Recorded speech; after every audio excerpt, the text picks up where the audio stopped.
और IMF की कड़ी शराइत अवाम पर महंगाई का बम बनकर गिर सकती है। IMF के कहने पर हुकूमत ने बजट में 20 खरब रुपए के नए टैक्स लगाने की तैयारी कर ली है।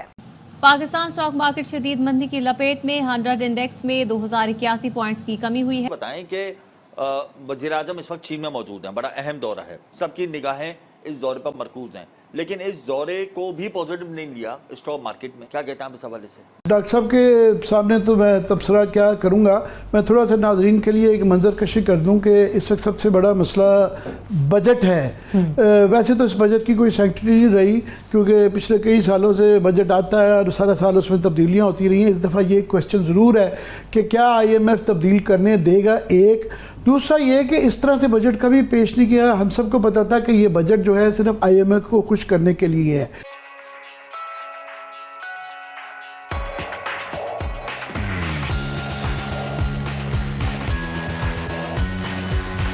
बस जिस तरीके से ये किया जा रहा है कि फॉर एग्जांपल तारीख ही नहीं तय हो रही। पहले बताया गया कि 7 को है, 8 को है, फिर कहा गया 10 और 12 को है।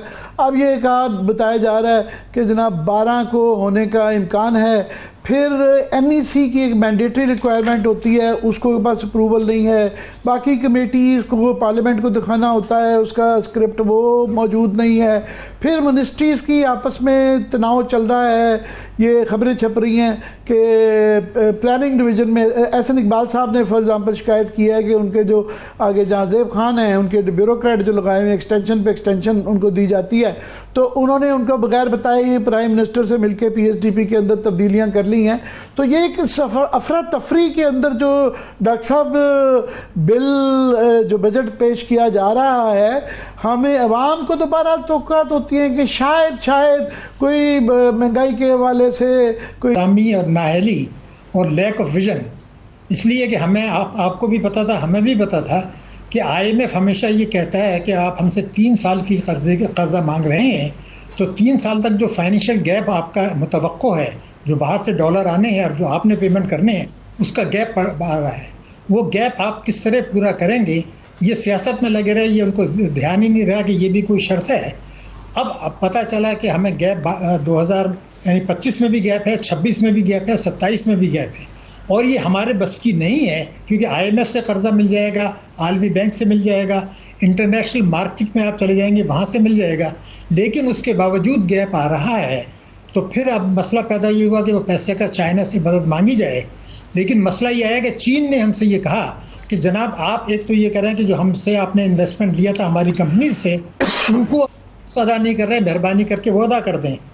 दूसरा उन्होंने ये कहा कि जनाब हमारे लोग मारे जा रहे हैं, तो आप ऑपरेशन ज़र्ब-ए-अज़्म जो पहले आपने किया था इस तरह आज भी कर दें, हालांकि मिलिट्री ऑपरेशन कर रहे हैं। उधर IMF ने कहा कि जी आप हमसे जो पैसा ले रहे हैं वो चीन को अदायगी नहीं कर सकते। तो अब सवाल ये पैदा हुआ कि हम क्या चाहते हैं। तो हम चीन के पास गए कि जनाब आपने हर वक्त हमारी मदद की है, CPEC भी इस वक्त ख़तरे में है। अमेरिका चीन को कंट्रोल करने के लिए CPEC को नुकसान पहुंचाना चाहता है, पाकिस्तान को नुकसान पहुंचाना चाहता है। तो अब हम चीन के पास ये कहने गए हैं कि जनाब IMF अगर हमें कर्जा नहीं देगा तो आप भी हेल्प नहीं कर सकते। उन्होंने एक कंडीशन लगा दी है। तो आप ये डील्स की जो कर रहे हैं कि हम आपके अदा करें कंपनीज़ के, उसको छोड़ दें फ़िलहाल। आप हमें ये करें कि ये जो हमें अदायगी करनी है इसकी भी प्रोफाइल कर दें, रीशेड्यूल कर दें। हमने जो आपसे कर्जे लिए हुए हैं उसको भी आप 3 साल के लिए रीशेड्यूल कर दें, ताकि हम जो है ना वो IMF के पास चले जाएँ। जब ये चीज़ है, सवाल ये पैदा होता है कि जब IMF के पास हम गए थे तो हमारी वजारत ख़जाना के 100% उनको नहीं पता था कि IMF हमेशा ये शर्त आयद करता है, ये शर्त आयद करता है, लेकिन ये अपनी सियासत में लगे रहे। तो एक तो ये मसला पैदा हो गया।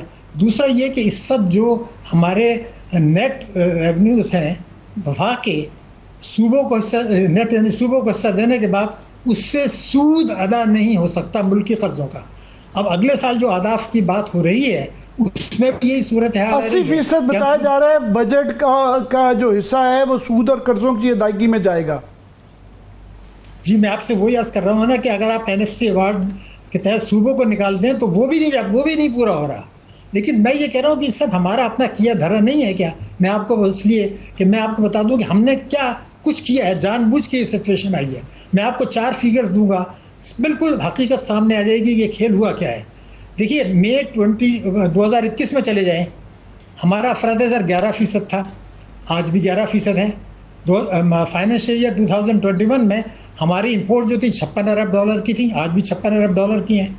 लेकिन 21 और 22 में क्या हो गया ऐसा, 22 और 23 में, कि हमारे रिजर्व 12.8 अरब डॉलर गिरे स्टेट बैंक के। कोई मामूली बात नहीं है, इसलिए कि 3 साल से जो आप कर्जा लेते हैं वो तो 6 अरब डॉलर होता है IMF का।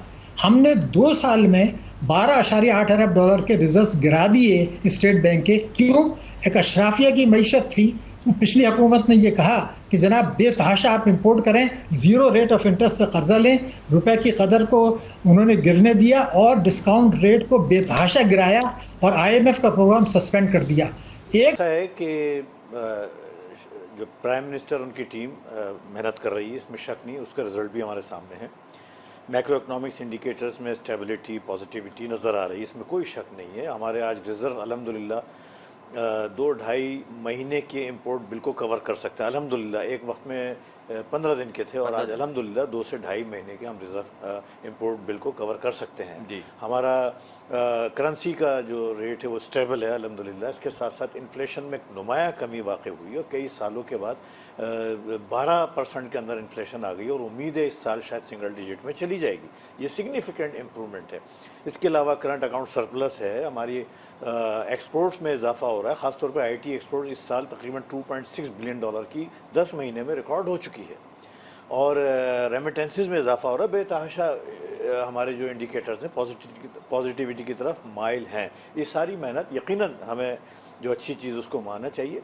अब हुआ यही, चाइना का विज़िट बहुत शानदार है, बड़ा लॉन्ग अवेटेड विज़िट था, इससे बड़ी उम्मीदें वाबस्ता है। इसी विज़िट की वजह से बजट को 12 जून तक डिले करा गया, जो अभी 7 जून को आने वाला था, फिर 10 को, फिर अब 12 को चला गया। क्योंकि हमें उम्मीद है कि चाइना जो गए हैं तो कुछ डेवलपमेंट्स होने की उम्मीद है। इसमें कुछ लोन है जो अच्छे रोल ओवर हो सकते हैं, अच्छे टाइम पीरियड के लिए बड़ी सिग्निफिकेंट इंप्रूव होगी। इसके साथ साथ CPEC पर काम शुरू होने के लिए बहुत सारे मुज़ाकरात हैं और नई इन्वेस्टमेंट के लिए बहुत सारी बातें और हो रही हैं। ये सारी चीज़ें, अब स्टॉक मार्केट के साथ मसला ये हो रहा है कि अब हमारे 2 इवेंट्स बड़े अहम आ रहे हैं अगले हफ्ते, जिसमें पहले नंबर पे मॉनेटरी पॉलिसी है जो मंडे के दिन आएगी और वेडनेसडे के दिन बजट आएगा। मॉनेटरी पॉलिसी की हमारी एक्सप्रेशन, जब इन्फ्लेशन इतना घट चुका है तो हम तो उम्मीद करें कि कम से कम भी 2% जो है वो पॉलिसी रेट में कमी वाक़ई होनी चाहिए, जो बड़ा बहुत ही पॉजिटिव इम्पैक्ट होगा। लेकिन चूँकि IMF ने बजट में जो कुछ टारगेट्स दिए हैं उसमें रेवेन्यू टारगेट जो है वो 12,900 अरब का 3,000 रुपये बढ़ा दिए हैं। तो इस सूरत हाल में हुकूमत को कम से कम 3,000 रुपये के नए टैक्सेस लगाने पड़ेंगे। अच्छा, यहाँ मैं एक बात जी ऐड ऑन करना चाह रहा हूँ। अगर हुकूमत 3,000 अरब रुपए के टैक्सेस ना लगाए, एक मिसाल है, और जो टैक्स नहीं दे रहे उनको टैक्स नेट में ले आए, तो ये बोझ जो दे रहे हैं उन पर नहीं पड़ेगा। आपकी बात 1000% दुरुस्त है।